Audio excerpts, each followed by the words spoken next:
Hey guys, welcome to another episode of One Micronesia, and of course, I'm your host Victorious Falan, and of course, in studio with us to just talk life and talk about the awesome things that he's done with the community. Of course, lights, camera, action. Of course, I got action. How you say your last name again? Aiashy. Ayashi. Oh, thanks so much for taking time out of your busy schedule. You're a busy guy, dude. I follow you on Instagram.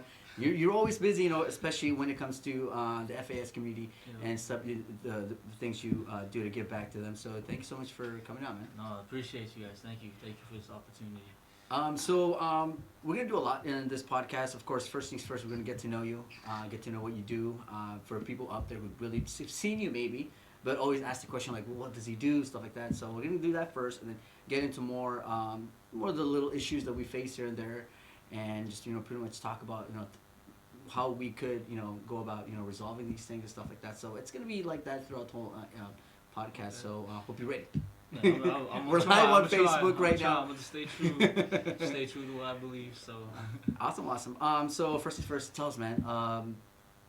Just quick intro about you, man. So my name is Action Aiashy. I'm from Chu. I was born here on Guam, and my family ended up moving when I was about 4 or 5 years old from Guam, and we moved to Hawaii.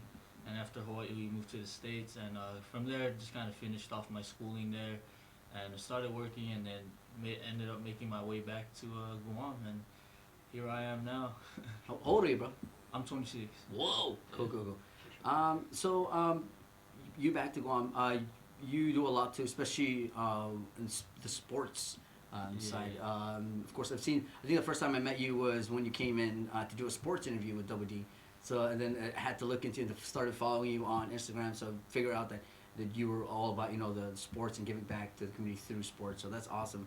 Talk about some of the things that you've done with the community, of course. And you're here and you work for Micronesia Resource Center, right? Yes, sir. So I'm a caseworker, cultural mediator at the Micronesian Resource Center.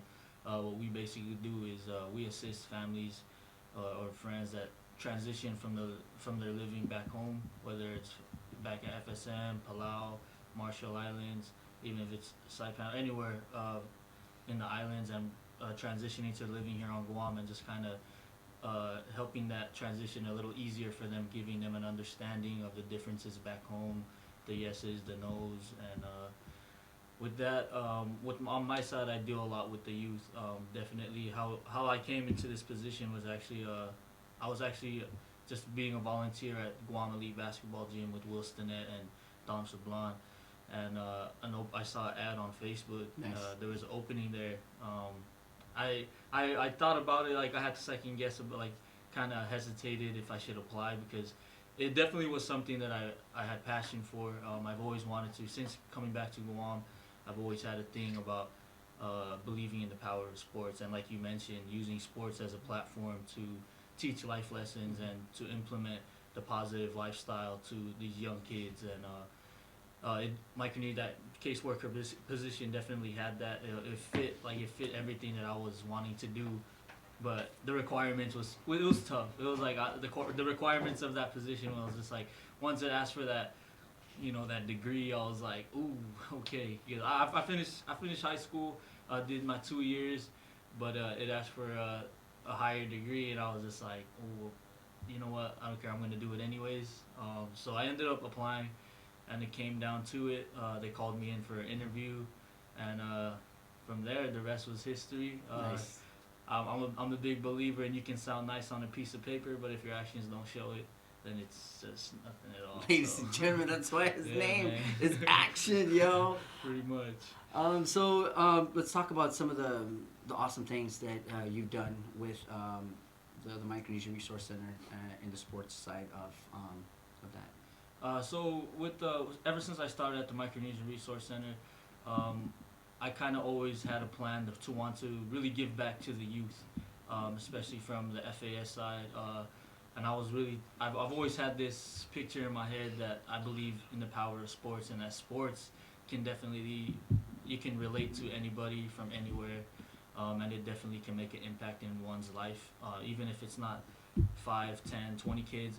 I believe that it'll at least make an impact in one kid's life, and that's all it really takes, is at least that one kid or that one person to make an impact on. And I threw the idea out there to kind of if we can start doing a little bit of more physical activities like sporting activities in our little communities that we work at on a weekly basis. So the summer of 2019, just this year, we picked up two new sites, Himlani's and Summer Homes at NCS. Cool. And those were the two sites that they allowed me to pick. Okay, your pick. Which two sites do you want to work at or start this off at? And I chose Himlani's first, and then NCS and Summer Homes because I know it's pretty tough out there for those kids all the way down there to come up here. So with that, I once it started in the beginning of the summer or the beginning of just before the summer, I made sure we implemented sports on a weekly basis to these kids to show them that there is opportunities with sports, and and a lot of the times it was asking volunteers like my teammates or coworkers if they had teammates that can come and share their knowledge of the sport or just life lessons to these kids, and from there it just kind of built. Everything just kind of built. The beauty of all of this was just building those strong relationships and partnerships in the community and believing, and they started believing in the mission that we have in our, is what we call now the Youth Nation. So on a weekly basis, Mondays we're at DYA. We just started about in the middle of summer. We also established a relationship with DYA, so I'm in there every Monday. We have the first hour where it's just like a curriculum, we do more of like workshops with them, and the second half of it is where I come in, and that's where I implement our Youth Nation, bringing positive lifestyles and choices and decisions through sports. And it's been one heck of a ride. That's probably one of my most rewarding parts of my job that I've been here for 2 years, is DYA, just because I understand that they have no other, they can't do anything else because they're already there, but it's showing that there is opportunities when they do decide, or when their time at DYA is up, that they can make use of those opportunities or that second chance or the chances that they're given after that.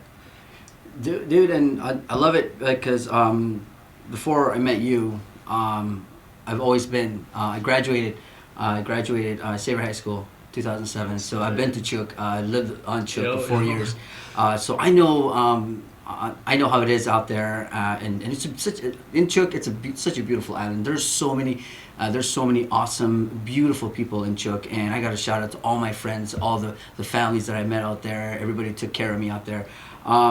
I also out there, I was a big fan of, and when I say this, you're gonna know, the Howard brothers. Oh yeah. Of course, and if you were from Chuk and you heard the name the Howard brothers, you'd know that I'm talking about none other than the Jack and John, the track and field Howard brothers. Yes, I love track and field. When I started in Chuk, I think that was one of the sports. I couldn't do basketball, maybe because I was small. I mean, I could have done it, but there's so many big my classmates and everybody at the school was so bigger than me, so they had that side. So I'm like, what other thing could I do that that I'd love? And I looked and I was like, track. I think I can do running. I can try running. I'm small, but I think I can do this running. So that's how I got into that, and I learned the stories about the Howard brothers, and I fell in love with that. So getting out of Chuk and moving to Guam, and I learned like where they moved, stuff like that. So I came to Guam, and I found out that one of the brothers were here. That would be John. John Howard was here. And years down the line, I worked here at KUAM, and finally we did the sports feature with, I remember Chris Malfunction did a feature with John and talking about the youth of the FAS. And I found out that there was a program out there that he was pushing. He was taking the youth and teaching them, track and field. Yeah. And I think, was that where you came in? Were you part of that program through John? No, but it's the FAS is that program that he started too, the Run Club. Mm-hmm. And I wasn't part of it, but I've heard great stuff about it. Even before I moved to Guam, it was already something that was pushed, and you just on social media the positive stuff that it was getting out of it. And it was just something like, you see, that's exactly what we need more of, and that's kind of also one thing where I believe that, like, power sports can do and can really, that was a perfect example of it. And then, so John is just, what he did with the FAS Run Club is definitely something that needs to be more, we need more of those here on Guam too. And of course, I believe some of the kids that he was training at the time, I don't know if I'm gonna try to remember his name. He's gonna hate me because I'm friends with him on Instagram. He's apparently is he representing FSM at one of the big meets out there. I saw his picture. I saw it again yesterday on Facebook. Scott is it Scott. Yeah. So Scott's definitely one. Is a product of the FAS, their run club. Mm-hmm. He's the probably the face of their club right now. But he's actually in Australia for on a scholarship training. Oh wow! For, so like he got like a partial scholarship or something like that from FSM to go and train in Australia, or Australia's funding him to go and train there. So that's awesome to see Scott, man. exactly come out of a program that John Howard tried to push together to bring out the kids. And this is where I'm going to jump in. You talked about the Himalanis, and you talked about the other complex that you also are working with. But with Himalanis, of course, over the years we've heard so many, unfortunate stuff, incidents that come out of there. So and then the word on the street was so and so Himalani this, Himalani that, Himalani this, Himalani that, and that's just the one part of it. People, I believe, and it's a good thing for you to do that. It's actually pulling, instead of shining the light on things that are, the bad stuff. Like you're right now turning the spotlight to showing that kids at Himalanis have are they can do more. And not only that, but also I think it's also good for the kids to when they see these new programs come through, Himalayan stuff. I think to them as well, they would see these things like, okay, they're not, I don't want to say, I don't want them to feel that they're being labeled, bad because they live at Himalayan. So, I mean, that's where they live, right? That's their home. And for people to just straight out just throw Himalani this, Himalani that out there, I think it's not fair. I think for the people who've done wrong there, I think it's, if they're they're facing the consequences, that's because they chose that. But for the kids who are behind the scenes and getting all the negativity, I think that's a bad thing. And I think your the program and where you're going through there, I think it really helps. It really does. And I hope you continue to do more and more programs come through like that. And I think that's a good thing. Man, you're on point with that, definitely.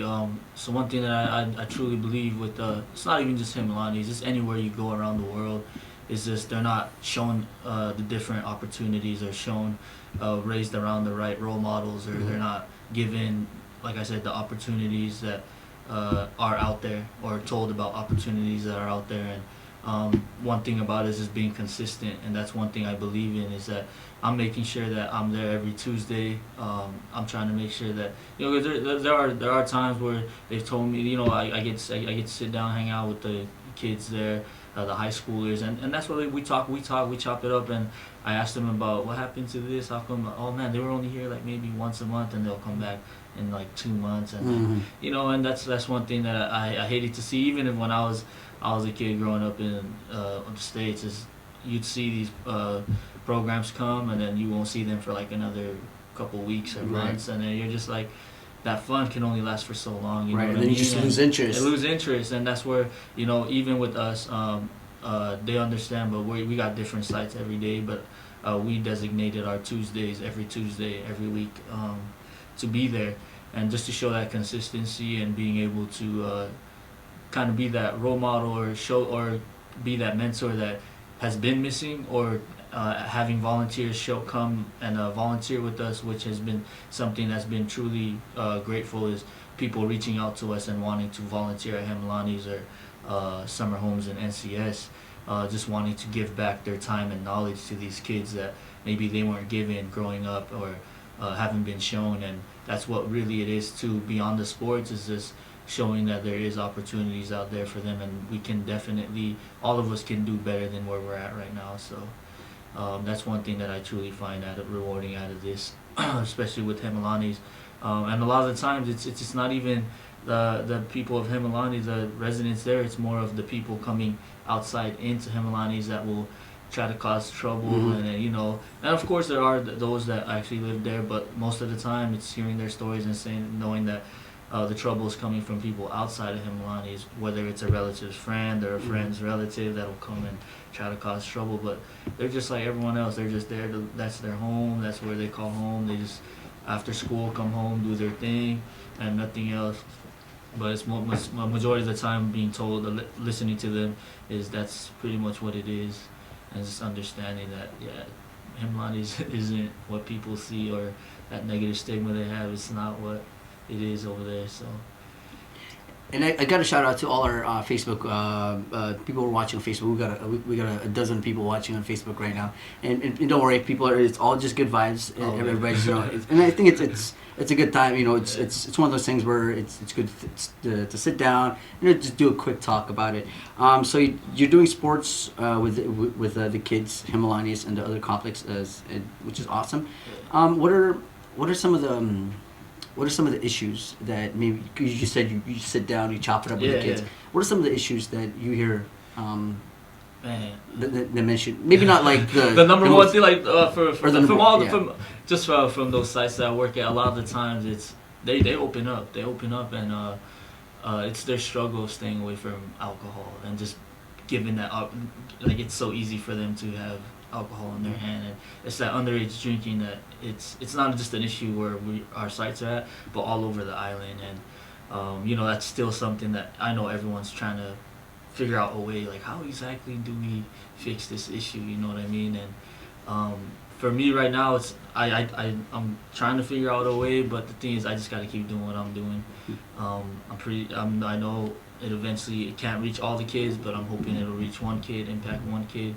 And the issues of underage drinking there or anywhere on island of underage drinking, and best thing to do is just keep doing what we're doing. Just from our side, I believe that we just got to keep doing what we're doing. Everything else will fall into place, and eventually it will get heard, or another idea will come up and we'll take into consideration of it. But that's probably the main issue right now.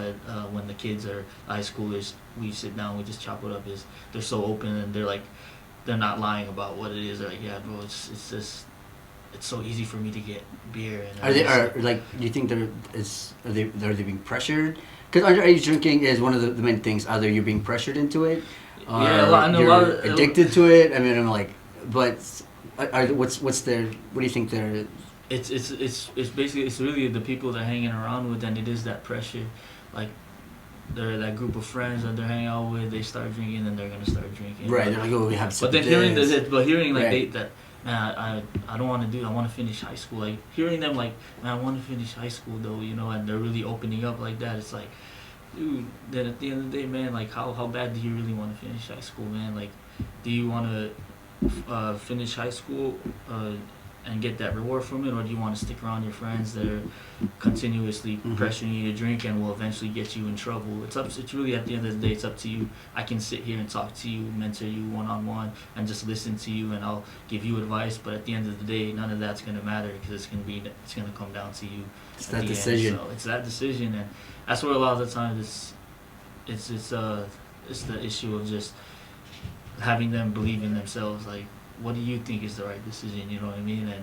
And from there, it's just kind of like you just kind of cross your fingers, hope and pray that he makes that right decision. Or from that, that's what I see. That's probably the issue that I see at the sites, and just from listening to with the high schoolers and like the middle schoolers when they open up to us. And then and the gang violence too is definitely also an issue too. At anywhere on like I said, not just at our sites, but anywhere. They call it the gang bang. They say the gang bang is real, and with these riots going on, and to hear their perspective of the riots, like I know the have JFK you talked one. to recently with they actually, because all of them go to JFK. Okay. And it's a beautiful thing. Like they've actually grown out of that, like that mindset. Slowly growing out of it. But when we spoke about it.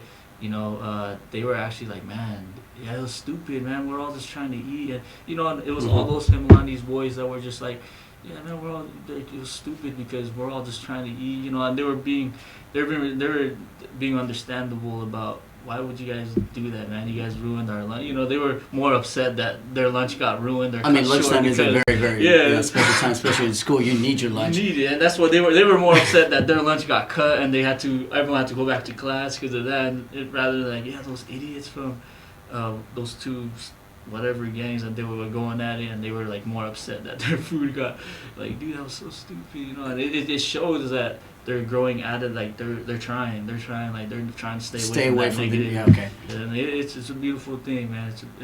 I believe it's just they're starting to understand that being around the right people, being around the right mentors, it's gonna help develop them in a way, and they're gonna see they're gonna see the wrongs and the rights. And that's kind of where, just listening to that part when they were speaking about the riots, I was like, okay, you guys see it now. Stay away from trouble. I think that's the key. And the other thing too is I'm a firm believer in outlets, and one of the outlets, the coolest and awesome outlets, is sport. Yeah. And so I think where you come in is an awesome thing where you give them an outlet. It's like, hey, okay, so there are the rights. There's these other fights on stuff that you can easily get into. Yeah. But you can also, like I said, make the choice and find a way to stay out of it. And one of it is sports, and like track and field or basketball. There's all these other sports. Jiu-jitsu. I've always wanted to get jiu-jitsu, and I think jiu-jitsu is one of those things where it teaches you a lot, especially discipline and a whole lot of things that will actually keep you from keep your mindset at ease, and it actually helps you at the same time live a better life, I think. No, definitely, that's true, and for me, it's doing this on all these sites. I started looking beyond sports, and it was just all these different partnerships that we started building. The first one that still stands out to me is the partnership we had with Opaque, with Ed, Tim. Yeah, those guys stepped in, and we did what we called the Art in the Ville. This shirt right here. Nice. You guys did Odonia, right? You guys did Odonia one too? Yeah, so it actually started in NCS. Oh, nice. Our summer homes, our site at NCF Summer Homes.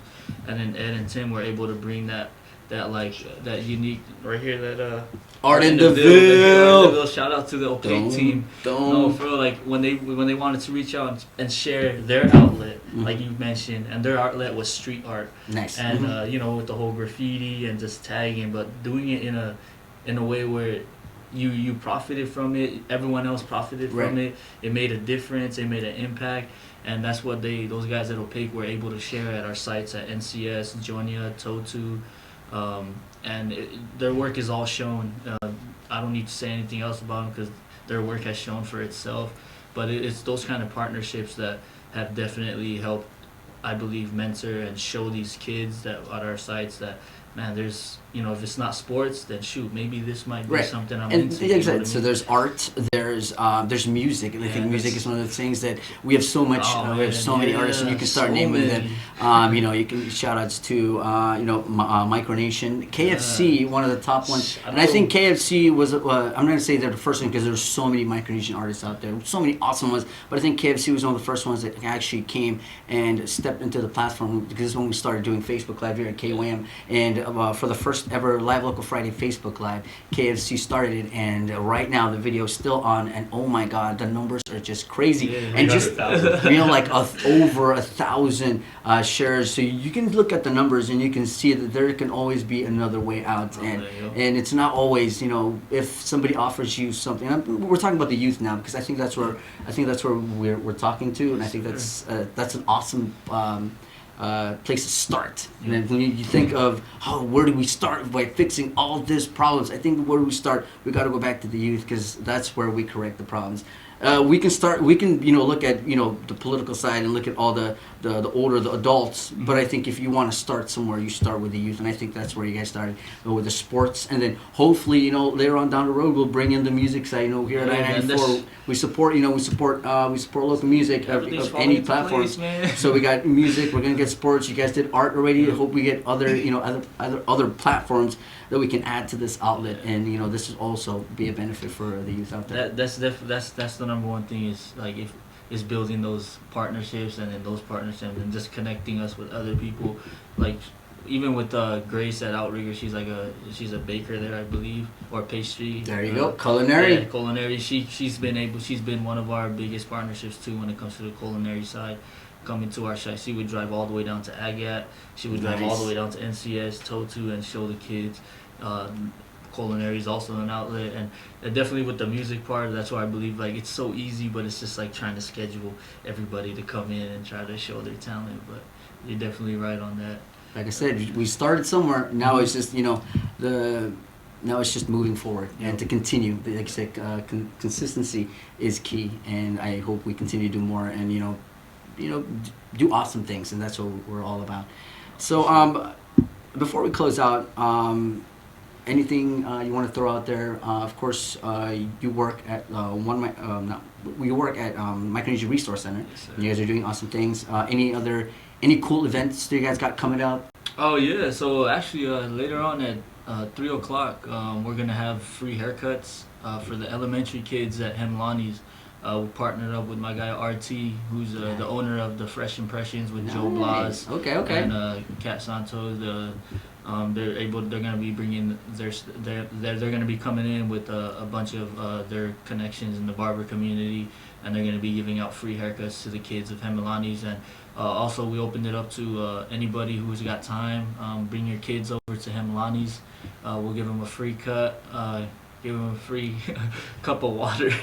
But the free cuts though, cuts nowadays, man. You get a real good cut. You got to pay a lot. Yeah. But so that's a good thing, man. Yeah, and then we also got our Haagen-Dazs fundraiser this Saturday.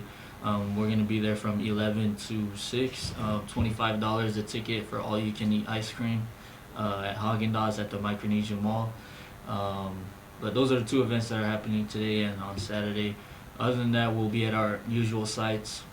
Wednesdays we'll be at NCS Summer Homes. Thursday Totus. Fridays Jonia.